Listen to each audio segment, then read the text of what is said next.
ரமலான் பண்டிகையை முன்னிட்டு தென்காசி மாவட்டம் கடையநல்லூர் பசார் திடல் பள்ளிவாசலில் ஆயிரக்கணக்கான இஸ்லாமியர்கள் சிறப்பு தொழுகையில் ஈடுபட்டு வருகின்றனர்.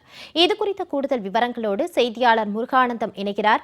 வணக்கம் முருகானந்தம், எந்தளவுக்கு சிறப்பாக ரம்ஜான் பண்டிகை கொண்டாடப்பட்டு வருகிறது? கூடுதல் விவரம். வணக்கம். இன்று உலகம் முழுவதும் ரம்ஜான் பண்டிகை கொண்டாடப்பட்டு வருகிறது.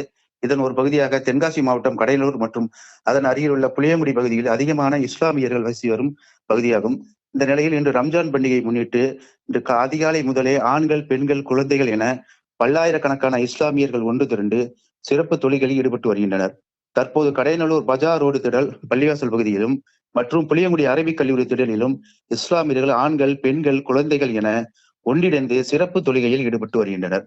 மேலும் நேற்று ரம்ஜான் பிறை தெரிந்ததால் நேற்று கடையநல்லூர் காயிதே மில்லத் திடலில் ரம்ஜான் தொழுகை நடைபெற்றது.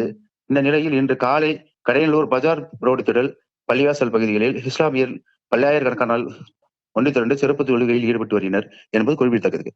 முருகானந்தம், கூடுதல் விவரங்களோடு இணைந்தமைக்கு நன்றி.